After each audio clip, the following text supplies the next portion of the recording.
सूर्य अस्त पहाड़ी मस्त। पहाड़ में रहने वाले लोगों से जुड़ा यह जुमला बड़ा आम है। करीब 200 साल पहले पहाड़ में शराब का नाम नहीं था। फिर कैसे पहाड़ में रहने वाले लोगों के लिए सूर्य अस्त पहाड़ी मस्त जैसी बात कही गई। वो कौन सा रास्ता है जिससे पहाड़ में शराब आई।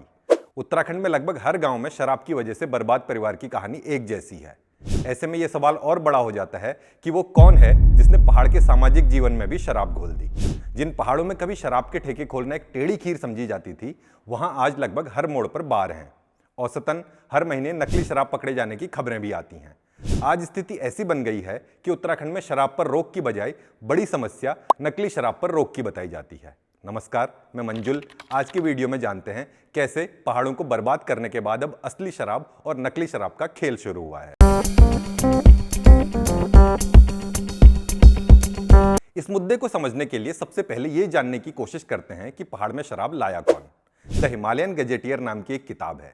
3 वॉल्यूम में छपी एटकिंसन की लिखी इस किताब के तीसरे वॉल्यूम में लिखा है, पहाड़ के ग्रामीण इलाकों में अल्कोहल पीने वाला कोई नहीं है। उम्मीद है आगे भी ऐसा नहीं होगा। एटकिंसन यहाँ उस समय की रिपोर्ट्स के हवाले से लिखता है कि पहाड़ के लोग शराब का सेवन नहीं करते हैं। यहाँ शराब के मुख्य ग्राहक सैनिक और सैनिटोरियम से जुड़े मैदान के लोग हैं। दरअसल 1822-23 में ब्रिटिश राज के समय कुमाऊं में शराब से आने वाला रेवेन्यू 534 रुपये था। वो 1882-83 में बढ़कर 29,013 हो गया।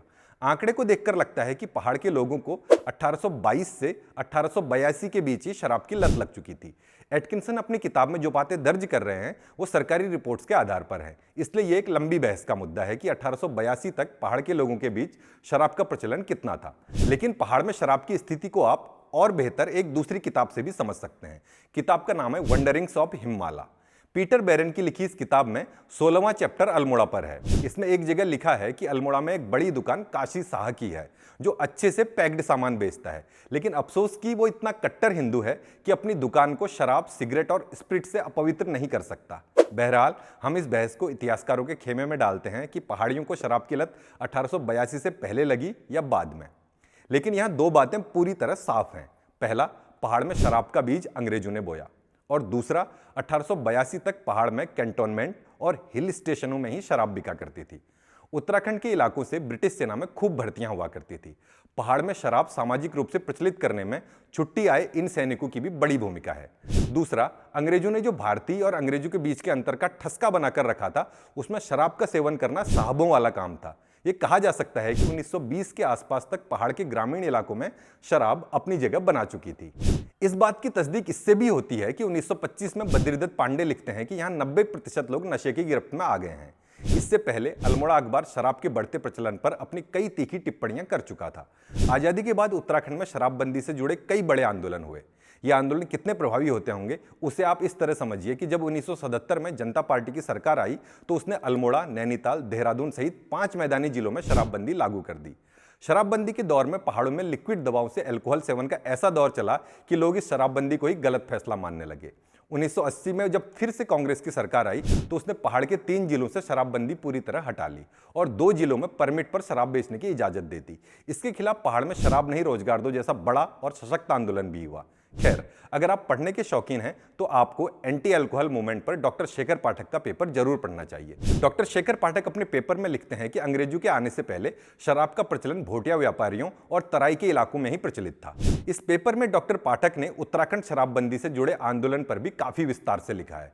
इतिहास छोड़कर वर्तमान में झांकें तो आर्थिक सर्वेक्षण के मुताबिक साल 2001-2 में उत्तराखंड राज्य बनने के पहले साल सरकार ने शराब से आय का लक्ष्य 222 करोड़ रखा था, जो इस साल 4500 करोड़ रुपए रखा गया है।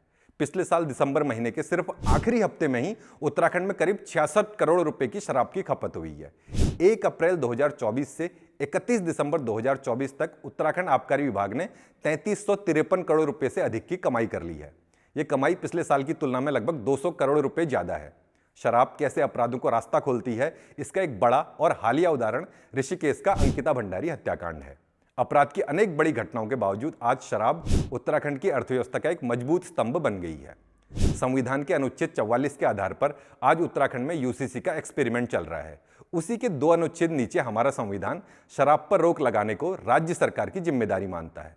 उत्तराखंड सरकार 2025 में राज्य को नशा मुक्त करने की बात कहती है और साथ ही शराब बेचकर 4,500 करोड़ रुपए भी कमाना चाहती है।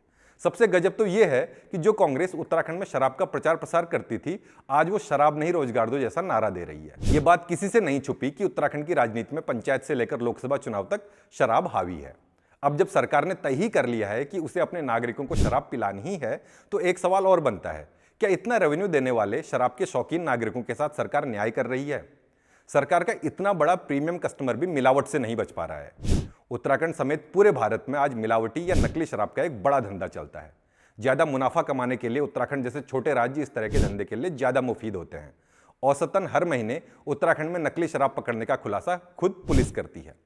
विश्व स्वास्थ्य संगठन की global status report on alcohol and health and treatment of substance use disorder कहती है कि शराब पीने के चलते हर साल 26 लाख लोग अपनी जान गंवाते हैं। हर साल दुनिया भर में 20 में से लगभग एक मौत शराब पीने के कारण होती है। भारत में 1 लाख मौतों में शराब से 38.5% मौतें हो रही हैं। रिपोर्ट के मुताबिक भारत में 15 वर्ष या उससे ज्यादा उम्र के 31.2% लोग शराब का सेवन करते हैं। एक अनुमान के मुताबिक भारत में हर साल 5 अरब लीटर शराब पी जाती है। इसमें 40% से ज्यादा अवैध तरीके से बनाई जाती है। विश्व स्वास्थ्य संगठन का अनुमान है कि भारत में हर साल शराब की जितनी खपत होती है, उसमें से 50% अवैध तरीके से बनती है और बिकती है। यहां आपको यह भी जानना चाहिए कि एथेनॉल और मेथेनॉल 2 तरह के अल्कोहल के नाम हैं। एथेनॉल का इस्तेमाल बियर और विस्की जैसी शराब में होता है। बीबीसी की एक रिपोर्ट कहती है कि फर्जी अल्कोहल के कई खतरे हैं। एक तो यह कि इसके उत्पादन और गुणवत्ता की कोई निगरानी नहीं होती। यह भी नहीं देखा जाता कि कितनी तेज या नशीली है। कई बार अवैध तरीके से शराब बनाने वाले लोग उसमें ऐसे पदार्थों की मिलावट कर देते हैं जिससे वो अधिक नशीली हो जाती है और इससे स्वास्थ्य को खतरा पैदा हो जाता है। आंकड़े कहते हैं कि पूरे उत्तर भारत में हमारे उत्तराखंड के पुरुष सबसे ज्यादा शराब पीते हैं। सरकार ने आम जनता के लिए शिक्षा, स्वास्थ्य और रोजगार जैसे मुद्दों पर तो पहले ही हाथ खड़े कर दिए हैं, पर उसे अपने प्रीमियम कस्टमर के स्वास्थ्य की थोड़ी चिंता तो करनी ही चाहिए। जब जिएगा ही नहीं तो पिएगा क्या?